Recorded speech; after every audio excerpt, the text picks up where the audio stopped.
Les aventures de Sherlock Holmes, d'après Sir Arthur Conan Doyle. La Ligue des rouquins.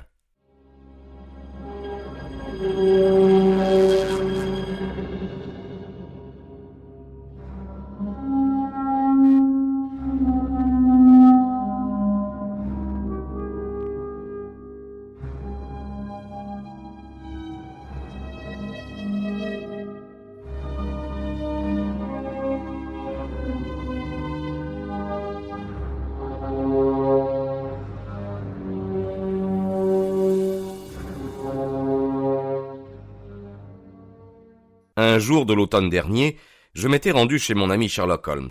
Je l'avais trouvé en conversation sérieuse avec un gentleman d'un certain âge, de forte corpulence, rubicond, et pourvu d'une chevelure d'un rouge flamboyant. Je m'excusai de mon intrusion, et j'allais me retirer, lorsque Holmes me tira avec vivacité dans la pièce et referma la porte derrière moi. « Vous ne pouviez pas choisir un moment plus propice pour venir me voir, mon cher Watson », dit-il avec une grande cordialité. « Je craignais de vous déranger en affaires. »« Oui, je suis en affaires, très en affaires. Alors je vous attendrai à côté. »« Pas du tout. Ce gentleman, monsieur Wilson, a été mon associé, et il m'a aidé à résoudre beaucoup de problèmes. Sans aucun doute, il me sera d'une incontestable utilité pour celui que vous me soumettez. » Le gentleman corpulent se souleva de son fauteuil et me gratifia d'un bref salut. Une interrogation rapide brilla dans ses petits yeux cernés de graisse. « Essayez mon canapé, » fit Holmes en se laissant retomber dans son fauteuil. Il rassembla les extrémités de ses 10 doigts, comme il le faisait fréquemment lorsqu'il avait l'humeur enquêteuse. « Je sais, mon cher Watson, que vous partagez la passion que je porte à ce qui est bizarre et nous entraîne au-delà des conventions ou de la routine quotidienne. Je n'en veux pour preuve que votre enthousiasme à tenir la chronique de mes petites aventures, en les embellissant parfois, ne vous en déplaise. Les affaires où vous avez été mêlé m'ont beaucoup intéressé, c'est vrai. Vous rappelez-vous ce que je remarquai l'autre jour ? C'était juste avant de nous plonger dans le très simple problème de mademoiselle Mary Sutherland. Je disais que la vie elle-même, bien plus audacieuse que n'importe quelle imagination, nous pourvoit de combinaisons extraordinaires et de faits très étranges. Il faut toujours revenir à la vie. Proposition que je me suis permis de contester. Vous l'avez discuté, docteur, mais vous devrez néanmoins vous ranger à mon point de vue.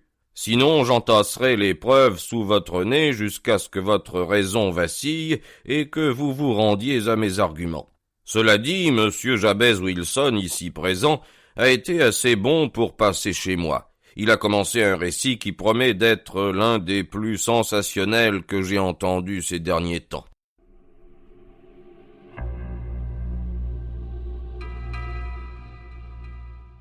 Ne m'avez-vous pas entendu dire que les choses les plus étranges et pour ainsi dire uniques étaient très souvent mêlées non à de grands crimes, mais à de petits crimes, et quelquefois là où le doute était possible si aucun crime n'avait été positivement commis?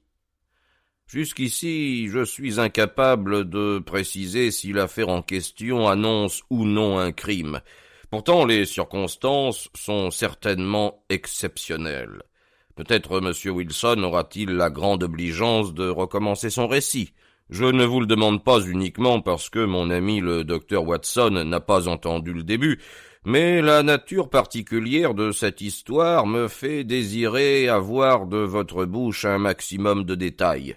En règle générale, lorsque m'est donnée une légère indication sur le cours des événements, je puis me guider ensuite par moi-même. Des milliers de cas semblables me reviennent en mémoire, mais je suis forcé de convenir en toute franchise qu'aujourd'hui, je me trouve devant un cas très à part.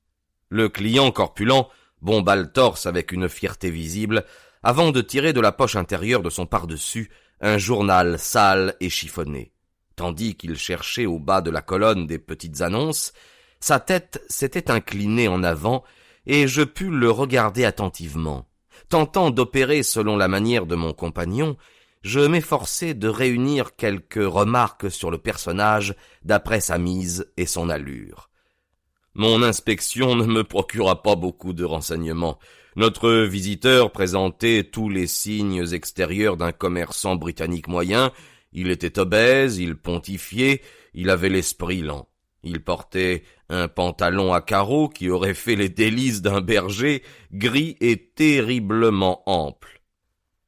Une redingote noire, pas très propre et déboutonnée sur le devant, un gilet d'un brun douteux traversé d'une lourde chaîne cuivrée et un carré de métal troué qui trimballait comme un pendentif. De plus, un haut de forme effiloché et un manteau jadis marron, présentement pourvu d'un col de velours, gisait sur une chaise. En résumé, à le regarder comme je le fis, cet homme n'avait rien de remarquable, si ce n'était sa chevelure extra-rouge et l'expression de chagrin et de mécontentement qui se lisait sur ses traits.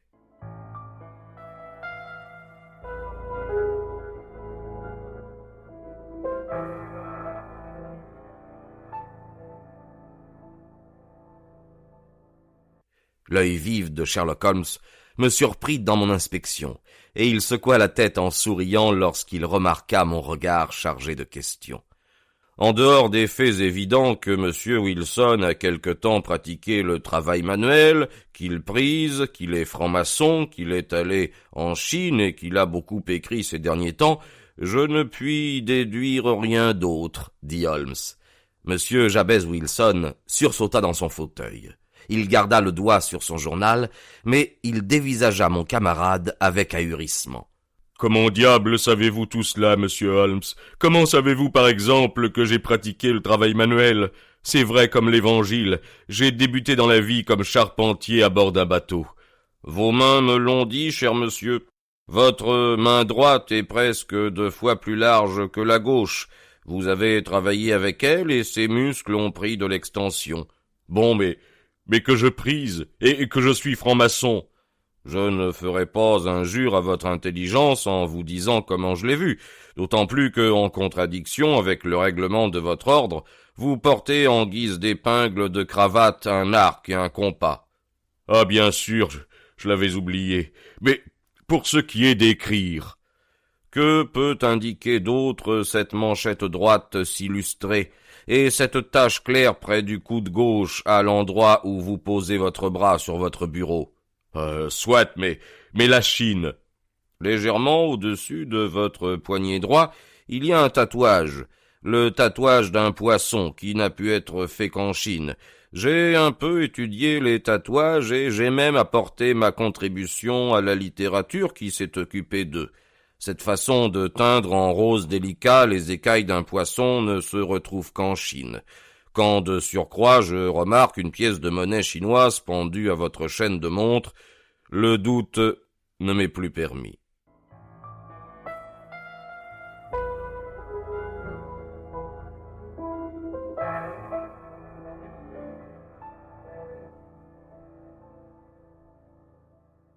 Monsieur Jabez Wilson eut un rire gras. « Eh bien, c'est formidable. Au début, j'ai cru que vous étiez un as, mais je m'aperçois que ce n'était pas si malin, au fond. »« Je commence à me demander, Watson, dit Holmes, si je n'ai pas commis une grave erreur en m'expliquant. Omne ignotum pro magnifico, vous savez, et ma petite réputation sombrera si je me laisse aller à ma candeur naturelle. Vous ne pouvez pas trouver l'annonce, monsieur Wilson? »« Si, je l'ai à présent, » répondit-il avec son gros doigt rougeau posé au milieu de la colonne. « La voici, c'est l'origine de tout. Lisez-la vous-même, monsieur. » Je pris le journal et je lus. À la Ligue des rouquins. En considération du legs de feu Ezekiah Hopkins de Lebanon Penn, USA, une nouvelle vacance est ouverte qui permettrait à un membre de la Ligue de gagner un salaire de 4 livres par semaine pour un emploi purement nominal. Tous les rouquins sains de corps et d'esprit, âgés de plus de 21 ans, peuvent faire acte de candidature, se présenter personnellement lundi à 11h à Monsieur Duncan Ross au bureau de la Ligue 7, Poppers Court, Fleet Street. Qu'est-ce que ceci peut bien signifier, articulai-je après avoir relu cette annonce extraordinaire. Holmes se gloussa et il se tortilla dans son fauteuil. C'était chez lui un signe d'enjouement. Nous voici hors des sentiers battus, n'est-ce pas? Maintenant, monsieur Wilson, venons-en aux faits. Racontez-nous tout, sur vous-même, sur votre famille et sur les conséquences qu'entraîna cette annonce sur votre existence. Docteur, notez d'abord le nom du journal et la date. Morning Chronicle du 11 août 1890. Il y a donc 2 mois de cela. Parfait. À vous, monsieur Wilson.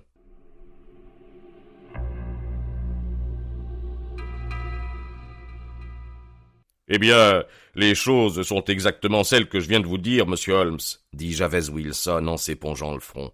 Je possède une petite affaire de prêt sur gage à Coburg Square, près de la City. Ce n'est pas une grosse affaire. Ces dernières années, elle m'a tout juste rapporté de quoi vivre. J'avais pris avec moi 2 commis, mais à présent, un seul me suffit. Et je voudrais avoir une affaire qui marche pour le payer convenablement, car il travaille à mi-traitement comme débutant. Comment s'appelle cet obligeant jeune homme? s'enquit Holmes. Vincent Spaulding, et il n'est plus tellement jeune. Difficile de préciser son âge. Je ne pourrais pas souhaiter un meilleur collaborateur, monsieur Holmes, et je sais très bien qu'il est capable de faire mieux et de gagner le double de ce que je lui donne. Mais après tout, s'il s'en contente, pourquoi lui mettrais-je d'autres idées dans la tête? C'est vrai, pourquoi? Vous avez la chance d'avoir un employé qui accepte d'être payé au-dessous du tarif. À notre époque, il n'y a pas beaucoup d'employeurs qui pourraient en dire autant. Mais est-ce que votre commis est tout aussi remarquable dans son genre que l'annonce de tout à l'heure? Oh, il a ses défauts, bien sûr, dit M. Wilson. Par exemple, je n'ai jamais vu un pareil fanatique de la photographie. Il disparaît soudain avec un appareil, alors qu'il devrait plutôt chercher à enrichir son esprit, puis il revient, et c'est pour foncer dans la cave, tel un lièvre dans son terrier, où il développe ses photos. Voilà son principal défaut. Mais dans l'ensemble, il travaille bien. Je ne lui connais aucun vice. Il est encore avec vous, je présume? Oh oui, monsieur. Lui, plus une gamine de 14 ans qui nettoie et fait un peu de cuisine. C'est tout ce qu'il y a chez moi, car je suis veuf et je n'ai jamais eu d'enfant. Nous vivons tous 3, monsieur, très paisiblement, et au moins, à défaut d'autres richesses, nous avons un toit et payons comptant. Nos ennuis ont commencé avec cette annonce. Spaulding est arrivé au bureau, il y a juste 8 semaines aujourd'hui, avec le journal, et il m'a dit « Je voudrais bien être un rouquin, monsieur Wilson. »« Un rouquin? Et pourquoi, lui ai-je demandé? »« Parce qu'il y a un poste vacant à la Ligue des rouquins, et que le type qui sera désigné gagnera une petite fortune. » J'ai l'impression qu'il y a plus de postes vacants que de candidats, et que les administrateurs ne savent pas quoi faire de l'argent du legs. Si seulement mes cheveux consentaient à changer de couleur, ce serait une belle planque pour moi. Quoi, qu'est-ce que tu veux dire, demandai-je. Parce que, monsieur Holmes, je suis très casanier, moi, et comme les affaires viennent à mon bureau sans que j'ai besoin d'aller au-devant d'elles, la fin de la semaine arrive souvent avant que j'aie mis un pied dehors. De cette façon, je ne me tiens pas très au courant de ce qui se passe à l'extérieur, mais je suis toujours content d'avoir des nouvelles. « Jamais entendu parler de la Ligue des rouquins ?» interroge Spaulding en écarquillant les yeux. « Jamais. » Eh bien, ça m'épate. En tout cas, vous pourriez obtenir l'un des postes vacants. « Et qu'est-ce que ça me rapporterait ?» Oh, pas loin de 200 livres par an, et le travail est facile. Il n'empêche personne de s'occuper en même temps d'autre chose. Bon. Vous devinez que je dresse l'oreille, d'autant plus que depuis quelques années les affaires sont très calmes. 200 livres de plus, cela m'arrangerait bien. Vite ton sac, dis-je à mon commis. Voilà. Il me montre le journal et l'annonce. Vous voyez bien qu'à la Ligue, il y a un poste vacant. Il donne même l'adresse où se présenter. Pourtant, que je me souvienne, la Ligue des rouquins a été fondée par un millionnaire américain du nom d'Ezekiah Hopkins. C'était un type qui avait des manies. Il avait des cheveux roux et il aimait bien tous les rouquins. Quand il mourut, on découvrit qu'il avait laissé son immense fortune à des curateurs qui avaient pour instruction de fournir des emplois de tout repos aux rouquins. D'après ce que j'ai entendu dire, on gagne beaucoup d'argent pour ne presque rien faire. Mais, dis-je, des tas et des tas de rouquins vont se présenter. Pas tant que vous pourriez le croire. D'ailleurs, c'est un job qui est pratiquement réservé aux Londoniens. L'Américain a démarré de Londres quand il était jeune, et il a voulu témoigner sa reconnaissance à cette bonne vieille ville. De plus, on m'a raconté qu'il était inutile de se présenter si l'on avait des cheveux d'un roux trop clair ou trop foncé. Il faut avoir des cheveux vraiment rouges, rouges flamboyants, ardents, brûlants. Après tout, monsieur Wilson, qu'est-ce que vous risquez à vous présenter? Vous n'avez qu'à y aller. Toute la question est de savoir si vous estimez que quelques centaines de livres valent le dérangement d'une promenade.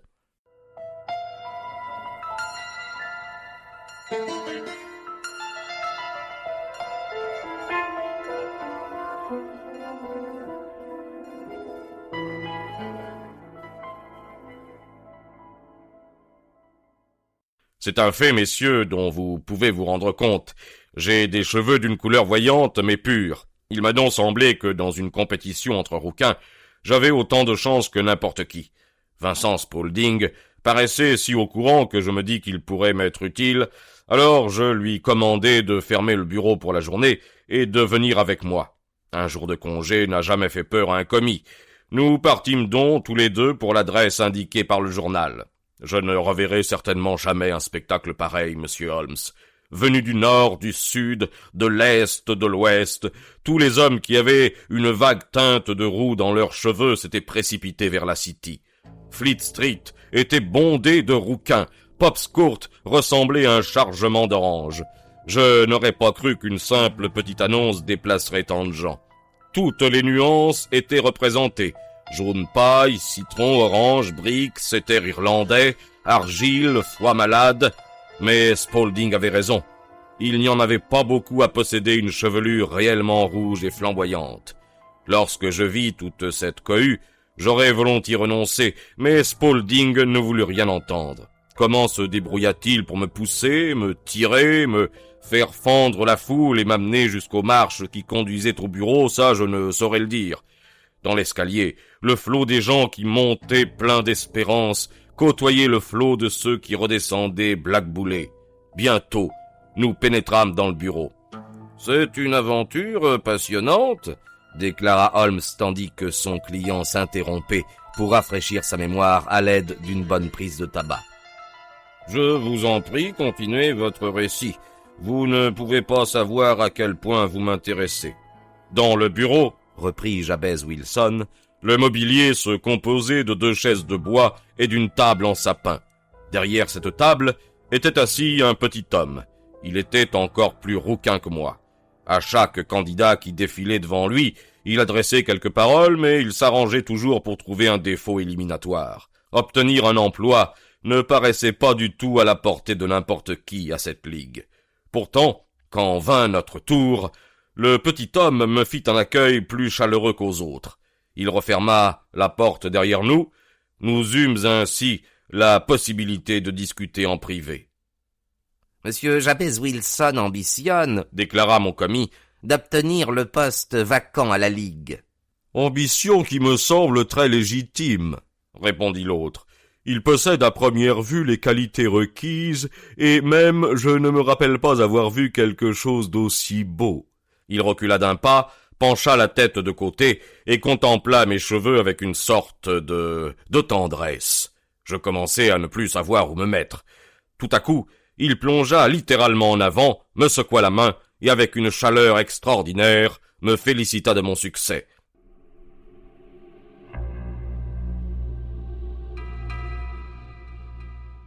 La moindre hésitation serait une injustice, dit-il. Vous voudrez bien m'excuser cependant si je prends cette précaution. » Il s'était emparé de ma tignasse, et il la tirait si vigoureusement à deux mains que je ne pus réprimer un hurlement de douleur. « Il y a de l'eau dans vos yeux, dit-il en me relâchant. Tout est donc comme il faut que cela soit. Que voulez-vous? La prudence est nécessaire. 2 fois nous avons été abusés par des perruques, et 1 fois par une teinture. Je pourrais vous raconter des histoires sur le poids de cordonnier qui vous dégoûteraient de la nature humaine. » Il se pencha par la fenêtre pour annoncer, du plus haut de sa voix, que la place était prise.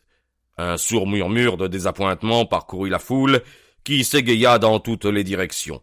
Quelques secondes plus tard, il ne restait plus dans Pop's Court, en fait de rouquin, que moi-même et mon directeur.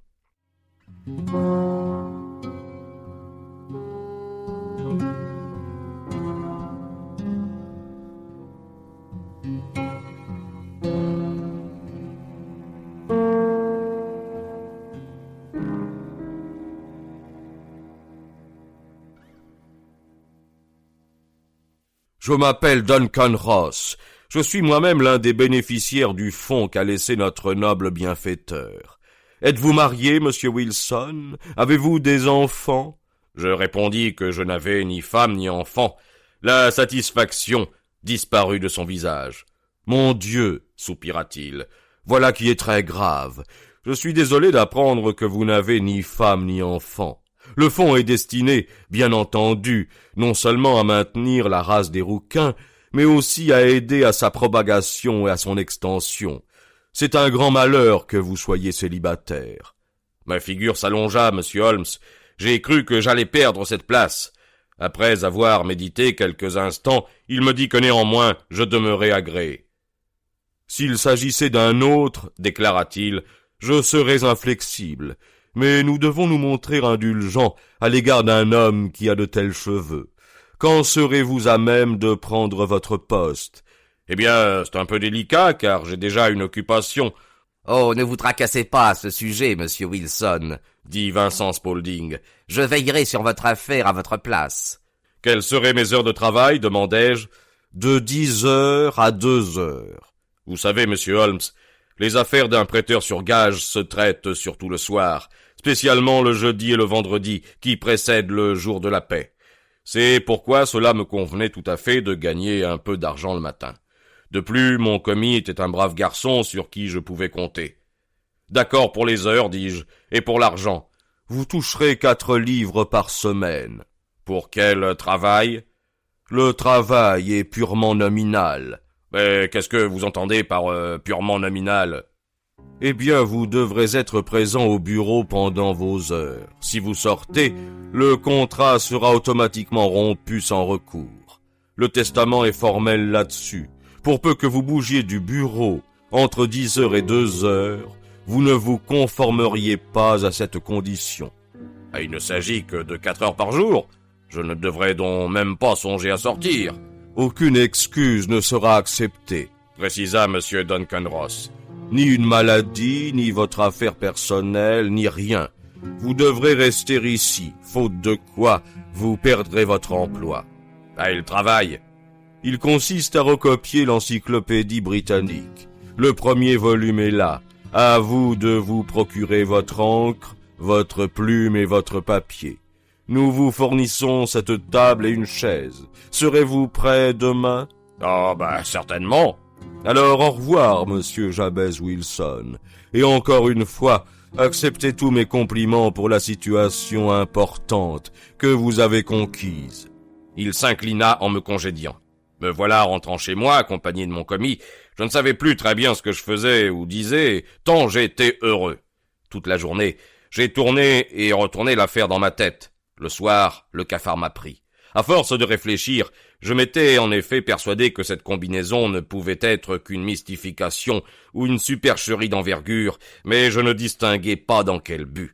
Il me semblait incroyable que quelqu'un pût laisser de semblables dispositions testamentaires et impensable que des gens paient si cher un travail aussi simple que de recopier l'encyclopédie britannique. Vincent Spaulding fit l'impossible pour me réconforter, mais dans mon lit, je pris la décision de renoncer. Le lendemain matin, toutefois, je me dis que ce serait trop bête de ne pas voir d'un peu plus près de quoi il retournait. J'achetai donc une petite bouteille d'encre, une plume d'oie, quelques feuilles de papier écolier, puis je partis pour Pops Court. Eh bien, je dois dire qu'à mon grand étonnement, tout se passa le plus correctement du monde. La table était dressée pour me recevoir, Monsieur Duncan Ross se trouvait là pour contrôler que je me mettais au travail. Il me fit commencer par la lettre A et me laissa à ma besogne. Pourtant, il revint me voir plusieurs fois pour le cas où j'aurais eu besoin de lui. À 2 heures, il me souhaita une bonne journée, me félicita pour le travail que j'avais abattu, et quand je sortis, il referma à clé la porte du bureau. Ce manège se répéta tous les jours, monsieur Holmes. Chaque samedi, mon directeur m'apportait 4 souverains d'or pour mon travail de la semaine. Le matin, j'étais là à 10 heures et je partais l'après-midi à 2 heures. Monsieur Duncan Ross espaça peu à peu ses visites. D'abord, il ne vint plus qu'une fois le matin. Au bout d'un certain temps, il n'apparut plus du tout. Naturellement, je n'osais pas quitter la pièce un seul instant. Je ne savais jamais à quel moment il arriverait. Et l'emploi n'était pas compliqué, il me convenait à merveille. Je ne voulais pas risquer de le perdre.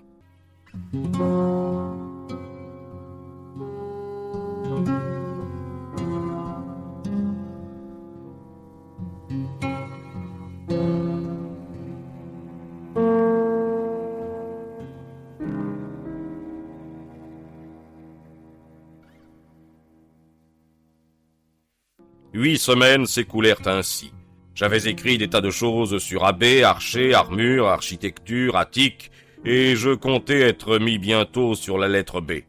Je dépensais pas mal d'argent pour mon papier écolier, et j'avais presque bourré une étagère de mes grimoires lorsque soudain, tout cassa. « Cassa » dit Holmes. « Oui, monsieur, et pas plus tard que ce matin. Je suis allé à mon travail comme d'habitude à 10 heures, mais la porte était fermée, cadenassée. Sur le panneau était fiché un petit carré de carton. Le voici, lisez vous-même. » Il nous tendit un morceau de carton blanc, de la taille d'une feuille de bloc-notes. Je lus « La Ligue des rouquins est dissoute. »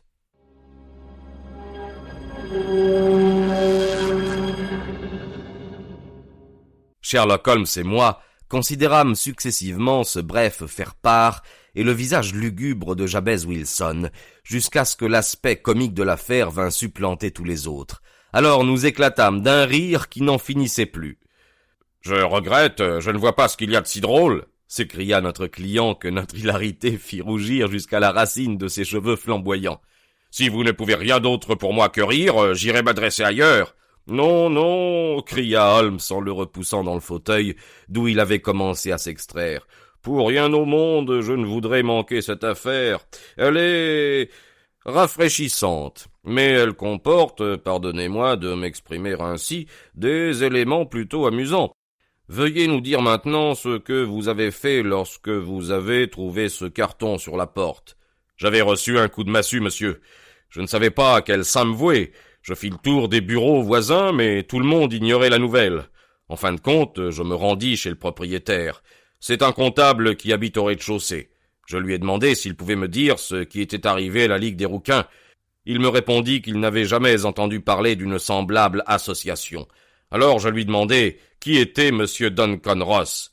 Il m'affirma que c'était la première fois que ce nom était prononcé devant lui. « Voyons, lui dis-je, le gentleman du numéro 14. »« Ah, le rouquin !»« Ben oui. »« Oh, fit-il, il s'appelle William Morris, c'est un conseiller juridique. Il se servait de cette pièce pour un usage provisoire. Je la lui avais louée jusqu'à ce que ses nouveaux locaux fussent prêts. Il a déménagé hier. »« Et où pourrais-je le trouver ?»« Oh, à son nouveau bureau. J'ai son adresse quelque part, attendez. Oui, 17 King Edward Street, près de Saint-Paul. » Je courus, monsieur Holmes, mais quand j'arrivai à cette adresse, je découvris une fabrique de rotules artificielles et personne ne connaissait ni monsieur William Morris, ni monsieur Duncan Ross. « Et ensuite, qu'avez-vous fait ?» demanda Holmes. « Bien, je suis rentré chez moi à Saxe-Coburg Square pour prendre l'avis de mon commis, mais il se contenta de me répéter que si j'attendais, j'aurais des nouvelles par la poste. Alors, ça ne m'a pas plu, monsieur Holmes. Je ne tiens pas à perdre un emploi pareil sans me défendre. Comme j'avais entendu dire que vous étiez assez bon pour conseiller des pauvres gens qui avaient besoin d'un avis, je me suis rendu droit chez vous. »« Bien, vous avez bien fait, » dit Holmes. « Votre affaire est exceptionnelle, et je serai heureux de m'en occuper.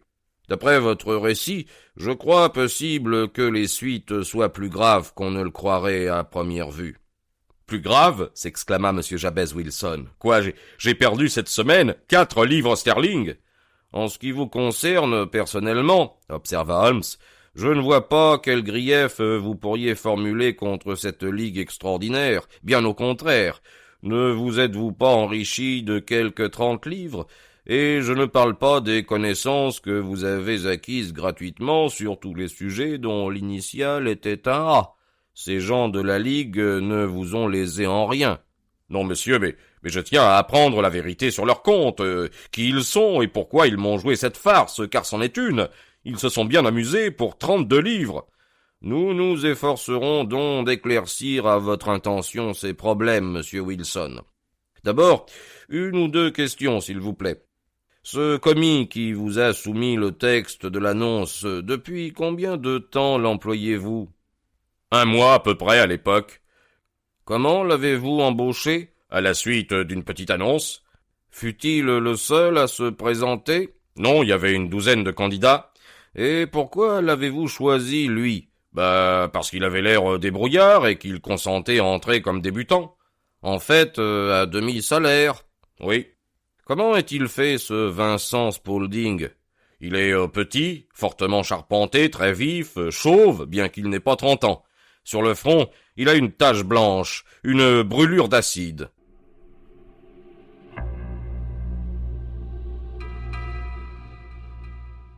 Holmes se souleva de son fauteuil. Une excitation considérable s'était emparée de lui. « Je n'en pensais pas moins, dit-il.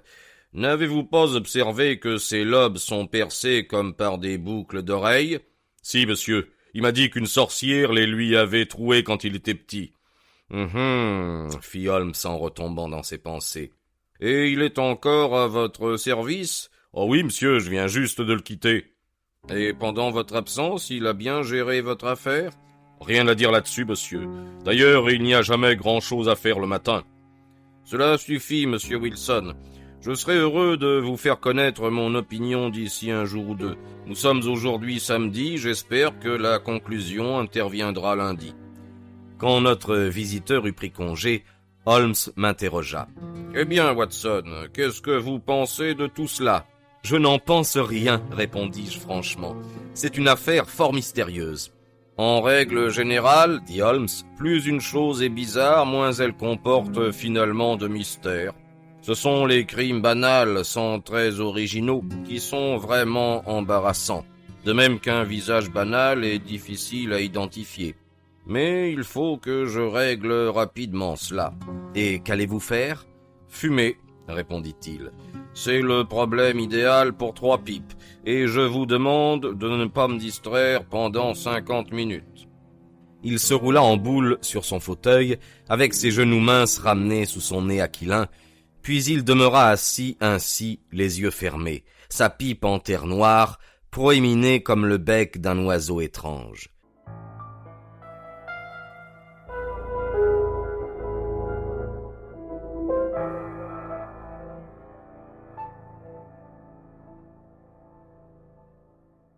Je finis par conclure qu'il s'était endormi, et j'allais moi aussi faire un petit somme, quand il bondit hors de son siège. À en juger par sa mine, il avait pris une décision. Il posa sa pipe sur la cheminée. « Il y a un beau concert cet après-midi à St. James Hall, dit-il. Qu'en pensez-vous, Watson? Vos malades pourront-ils se passer de vos services quelques heures? Oh, je suis libre aujourd'hui. Ma clientèle n'est jamais très absorbante. Dans ce cas, prenez votre chapeau et partons. D'abord pour un petit tour dans la City. Nous mangerons quelque chose en route. Il y a beaucoup de musique allemande au programme, et elle est davantage à mon goût que la musique française ou italienne. Elle est introspective, et j'ai un grand besoin de m'introspecter. Allons, venez.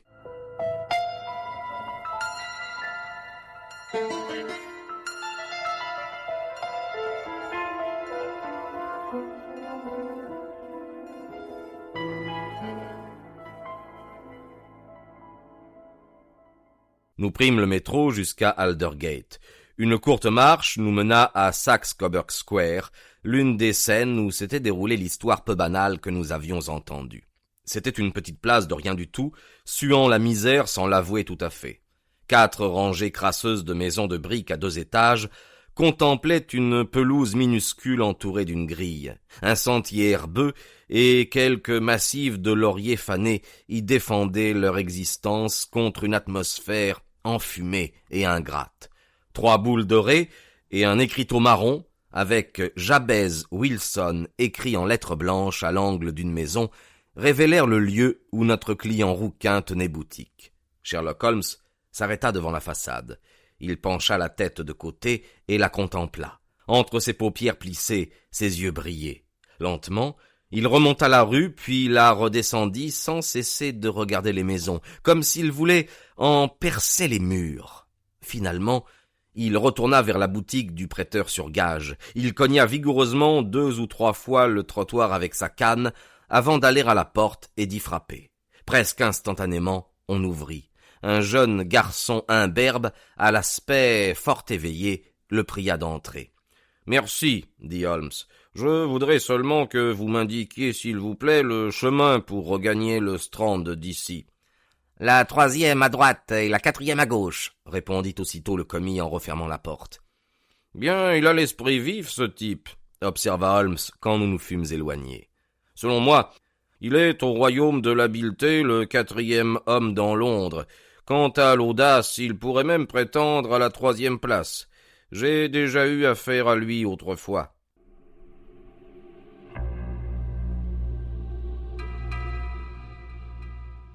De toute évidence, dis-je, le commis de M. Wilson tient un rôle important dans cette mystérieuse affaire de la Ligue des rouquins. Je parierais que vous n'avez demandé votre chemin que pour le voir. Non, pas lui. Qui alors? Les genoux de son pantalon. Ah, qui avez-vous vu? Ce que je m'attendais à voir. Et pourquoi avez-vous cogné le trottoir avec votre canne? Mon cher docteur, c'est l'heure d'observer, non de parler. Nous sommes des espions en pays ennemi. Nous avons appris quelque chose sur Saxe-Coburg Square. Explorons maintenant les ruelles qui se trouvent derrière. La rue où nous nous retrouvâmes lorsque nous eûmes contourné l'angle de ce Saxe-Coburg Square contrastait autant avec lui que les deux faces d'un tableau. C'était l'une des artères principales où se déversait le trafic de la City vers le nord et l'ouest. La chaussée était obstruée par l'énorme flot commercial qui s'écoulait en un double courant, l'un allant vers la City, l'autre venant de la City. Nous avions du mal à réaliser que d'aussi beaux magasins et d'aussi imposants bureaux s'adossaient à ce square minable et crasseux que nous venions de quitter. « Laissez-moi bien regarder, » dit Holmes qui s'était arrêté au coin pour observer. « Je voudrais tout simplement me rappeler l'ordre des maisons ici. Il y a Mortimer's, le bureau de tabac, la boutique du marchand de journaux, la succursale Coburg de la banque de la City et de la banlieue, le restaurant végétarien et le dépôt de voitures McFarlane. Ceci nous mène droit vers l'autre bloc. Voilà, docteur, le travail est fini. C'est l'heure de nous distraire. Un sandwich et une tasse de café, puis en route vers le pays du violon où tout est douceur, délicatesse, harmonie. Là, il n'y aura pas de rouquin pour nous assommer de devinettes. » Mon ami était un mélomane enthousiaste. Il exécutait passablement et il composait des œuvres qui n'étaient pas dépourvues de mérite. Tout l'après-midi, il resta assis sur son fauteuil d'orchestre. Visiblement, il jouissait du bonheur le plus parfait. Ses longs doigts minces battaient de temps en temps la mesure. Un sourire s'étalait sur son visage. Ses yeux exprimaient de la langueur et toute la poésie du rêve. Qu'ils étaient donc différents des yeux de Holmes le limier, de Holmes l'implacable, l'astucieux, de Holmes le champion des policiers. Son singulier caractère lui permettait cette dualité. J'ai souvent pensé que sa minutie et sa pénétration représentaient une sorte de réaction de défense contre l'humeur qui le portait vers la poésie et la contemplation. L'équilibre de sa nature le faisait passer d'une langueur extrême à l'énergie la plus dévorante.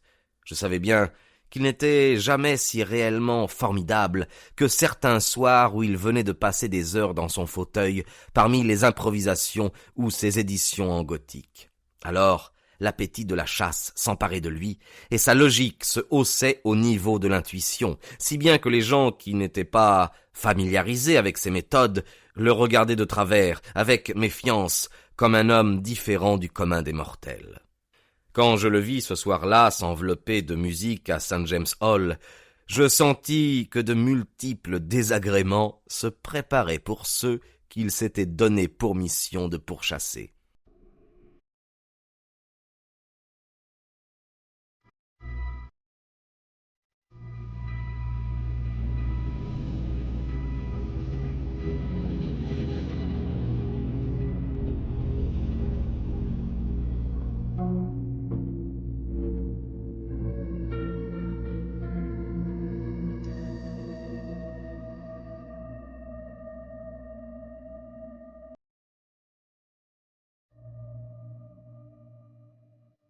« Vous désirez sans doute rentrer chez vous, docteur ?» me demanda-t-il après le concert. « Oui, ce serait aussi bien.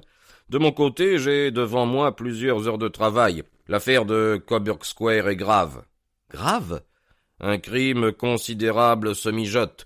J'ai toute raison de croire que nous pourrons le prévenir. Mais c'est aujourd'hui samedi et cela complique les choses. J'aurai besoin de votre concours ce soir. Bien, à quelle heure? 10 heures, ce sera assez tôt. Parfait. Je serai à Baker Street à 10 heures. Très bien. Ah, dites-moi, docteur, il se peut qu'un petit danger nous menace. Alors, s'il vous plaît, mettez donc votre revolver d'officier dans votre poche.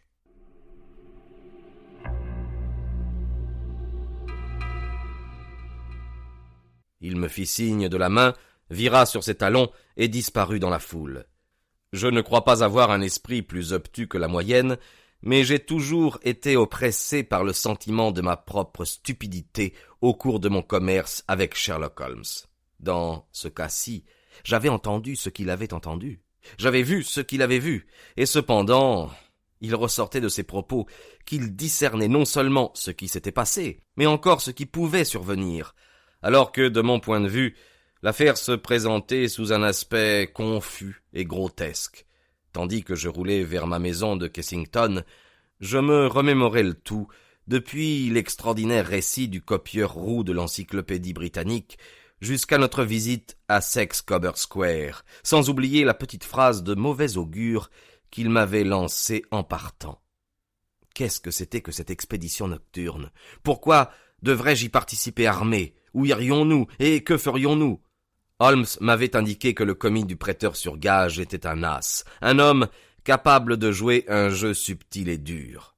J'essayai de démêler cet écheveau, mais j'y renonçai bientôt. Après tout, la nuit m'apporterait l'explication que je cherchais.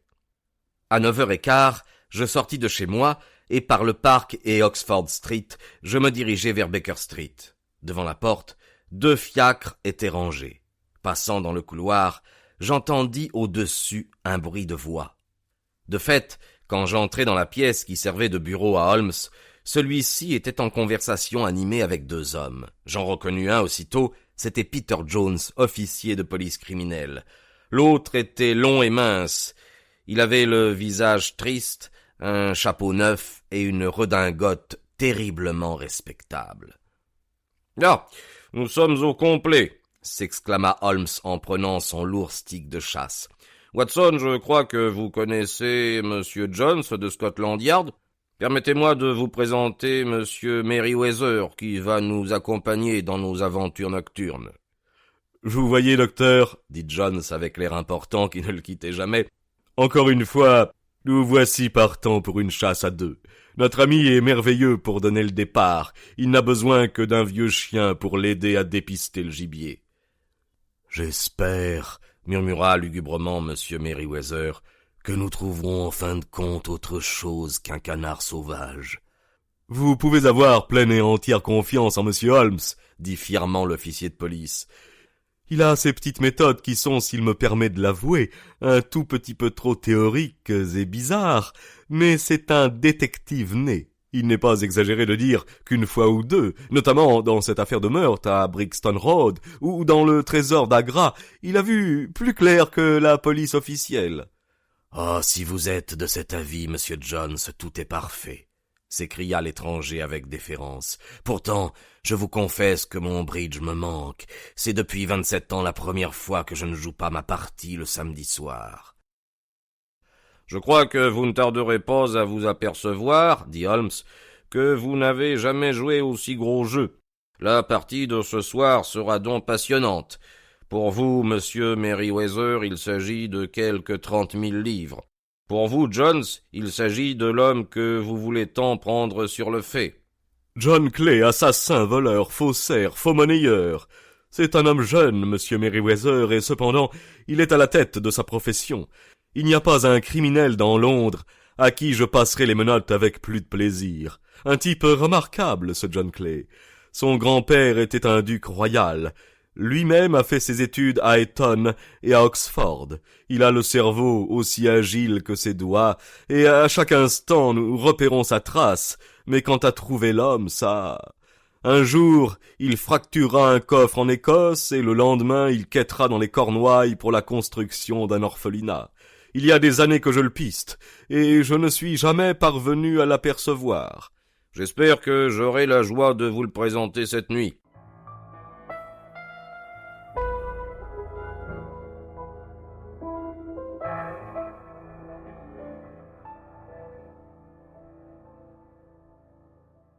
J'ai eu moi aussi affaire une ou deux fois à Monsieur John Clay, et je vous concède que c'est un as. Mais il est plus de 10 heures, il nous faut partir. Prenez tous deux le premier fiacre, Watson et moi suivrons dans le second. Tout au long de notre route, Sherlock Holmes ne se montra guère enclin à la conversation. Du fond du fiacre, il fredonnait les airs qu'il avait entendus l'après-midi. Nous nous engageâmes dans un interminable labyrinthe de ruelles éclairées au gaz, jusqu'à ce que nous nous retrouvions dans Farrington Street. « Nous approchons, » constata mon ami. « Ce Merryweather est un directeur de banque et cette affaire l'intéresse personnellement. J'ai pensé qu'il ne serait pas mauvais d'avoir Jones avec nous aussi. Bon, ce n'est pas un mauvais bougre, quoique professionnellement je le considère comme un imbécile. Mais il a une qualité positive. Il est aussi courageux qu'un bulldog et aussi tenace qu'un homard s'il pose ses pinces sur quelqu'un. Bien, nous voici arrivés. Ils nous attendent. Nous avions atteint la même grande artère populeuse où nous avions déambulé le matin. Nous quittâmes nos fiacres et, guidés par M. Merryweather, nous nous engouffrâmes dans un passage étroit. Il nous ouvrit une porte latérale. Au bout d'un couloir, il y avait une porte en fer massif. Celle-ci aussi fut ouverte. Elle débouchait sur un escalier de pierre en colimaçon qui se terminait sur une nouvelle porte formidable. M. Merryweather s'arrêta pour allumer une lanterne et il nous mena vers un passage sombre qui puait la terre mouillée. Encore une porte, la troisième, et nous aboutîmes à une grande cave voûtée où étaient empilées tout autour des caisses et des boîtes de grande taille.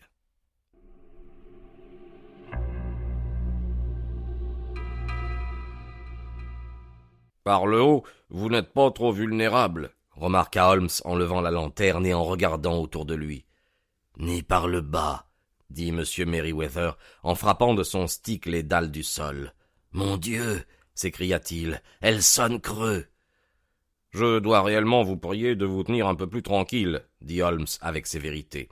Vous venez de compromettre le succès de notre expédition. Pourrais-je vous demander d'être assez bon pour vous asseoir sur l'une de ces caisses et de ne vous mêler de rien? Le solennel M. Merryweather se percha sur une caisse avec un air de dignité offensée. Holmes s'agenouilla sur le sol. À l'aide de la lanterne et d'une loupe, il examina les interstices entre les dalles. Quelques secondes lui suffirent. Il se remit debout et rangea la loupe dans sa poche. « Nous avons une bonne heure devant nous, » déclara-t-il. « En effet, ils ne prendront aucun risque avant que le prêteur sur gage soit couché. Seulement, ils ne perdront plus une minute, car plus tôt ils auront fini leur travail, plus ils auront de temps pour se mettre à l'abri. Nous nous trouvons actuellement, docteur, et vous l'avez certainement deviné, dans la cave d'une succursale pour la City de l'une des principales banques de Londres.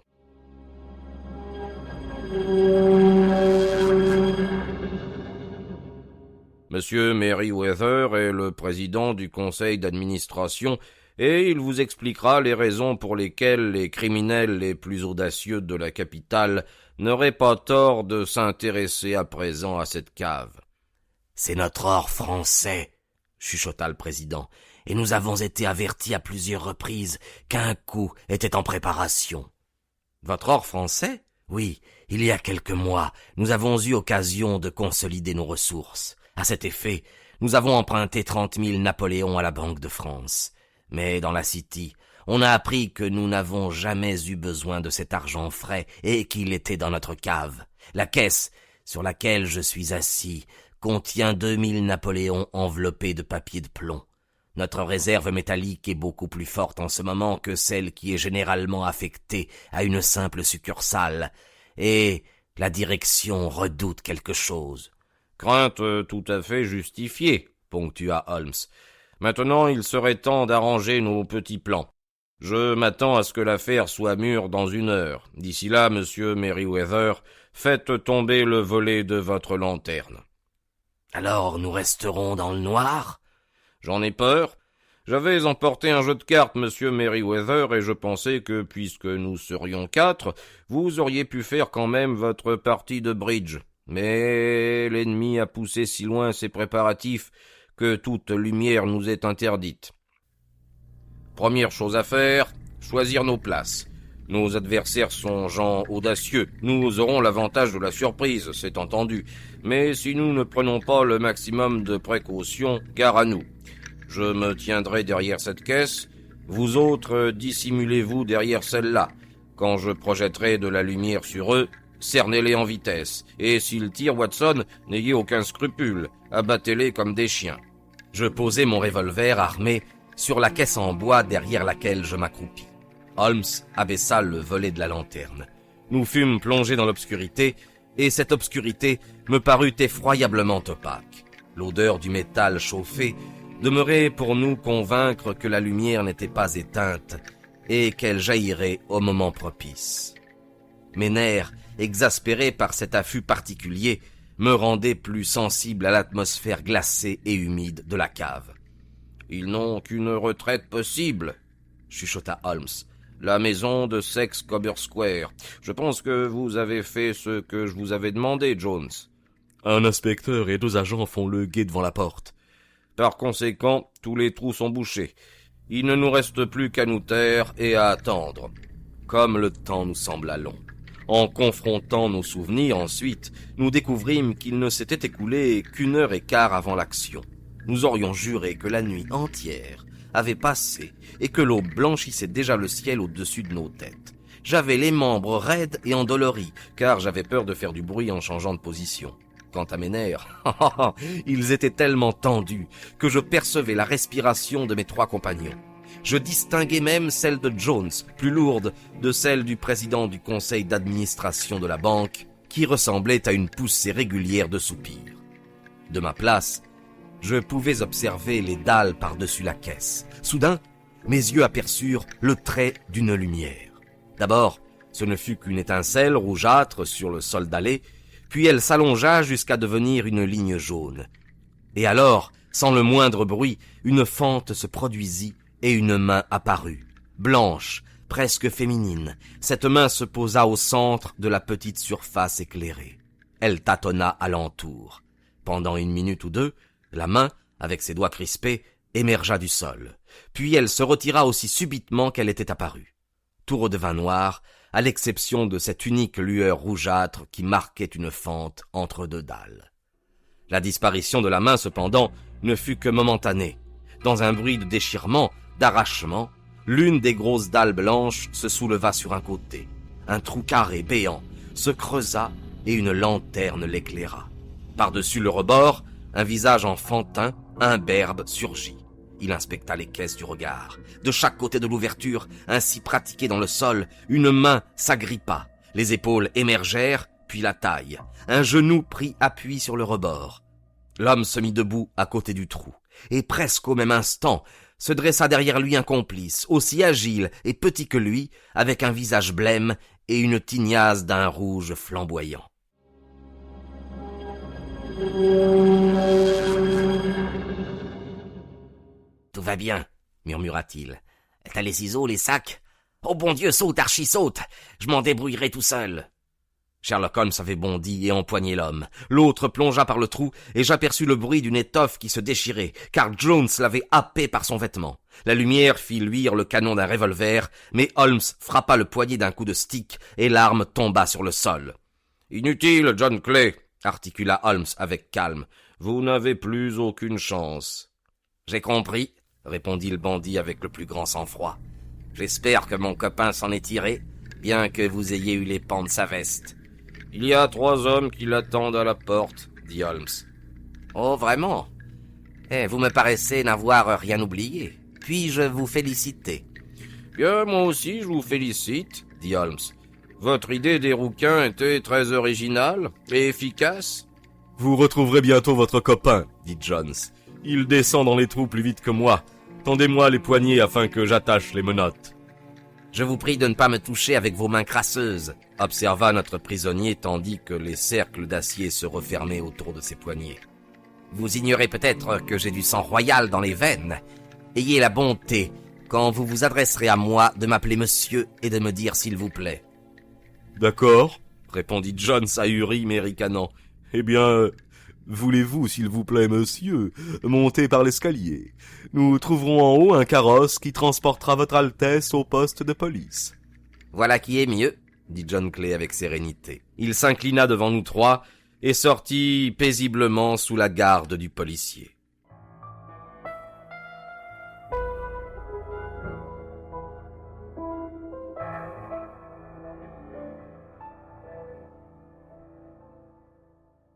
Réellement, monsieur Holmes, dit monsieur Merryweather, pendant que nous remontions de la cave, je ne sais comment la banque pourra vous remercier et s'acquitter envers vous.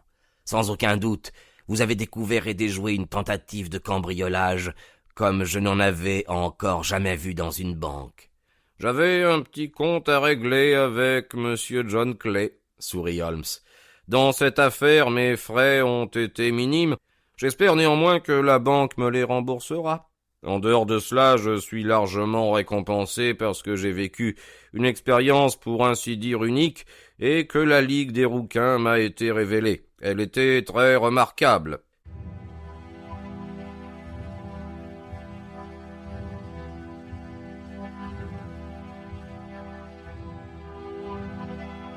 « Voyez-vous, Watson, m'expliqua-t-il dans les premières heures de la matinée, alors que nous étions assis à Baker Street devant un bon verre de whisky, une chose me sauta aux yeux tout d'abord.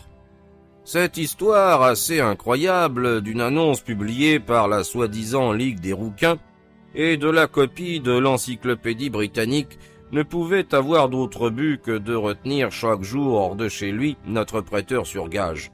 Le moyen utilisé n'était pas banal, en fait, il était difficile d'en trouver de meilleur.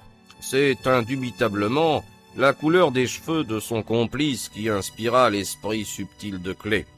4 livres par semaine constituaient un appât sérieux, mais qu'était-ce pour eux que 4 livres puisqu'ils en espéraient des milliers? Ils insérèrent l'annonce, l'un des coquins loua provisoirement le bureau, l'autre poussa le prêteur sur gage à se présenter, et tous deux profitaient chaque matin de son absence. À partir du moment où j'ai su que le commis avait accepté de travailler à mi-salaire, j'ai compris qu'il avait un sérieux motif pour accepter l'emploi. Mais comment avez-vous découvert de quel motif il s'agissait? S'il y avait eu des femmes dans la maison, j'aurais songé à une machination plus vulgaire, mais il ne pouvait en être question. D'autre part, le bureau de notre prêteur sur gage rendait peu. Enfin, rien chez lui ne justifiait une préparation aussi minutieuse, longue et coûteuse. Il fallait donc chercher dehors. Mais chercher quoi? Je réfléchis à la passion du commis pour la photographie et à son truc de disparaître dans la cave. La cave, c'était là qu'aboutissaient les fils de l'énigme que m'avait apporté M. Jabez Wilson. Je posai alors quelques questions sur ce commis mystérieux, et je me rendis compte que j'avais affaire à l'un des criminels de Londres les plus audacieux et les plus astucieux. Il était en train de manigancer quelque chose dans la cave, quelque chose qui lui prenait plusieurs heures par jour depuis des mois. Encore une fois, quoi? Je ne pouvais qu'envisager un tunnel destiné à le conduire vers un autre immeuble. J'en étais arrivé là quand nous nous rendîmes sur les lieux. Je vous ai étonné quand j'ai cogné le sol avec mon stick, mais je me demandais si la cave était située sur le devant ou sur l'arrière de la maison. Au son, je sus qu'elle n'était pas sur le devant. Ce fut alors que je sonnai. J'espérais bien que le commis se dérangerait pour ouvrir. Nous avions eu quelques escarmouches, mais nous ne nous étions jamais vus. Je regardais à peine son visage. C'était ses genoux qui m'intéressaient. Vous avez pu remarquer vous-même combien à cet endroit le pantalon était usé, chiffonné et taché. De tels genoux étaient révélateurs du genre de travail auquel il se livrait pendant des heures. Le seul point mystérieux qui restait à élucider était le pourquoi de ce tunnel.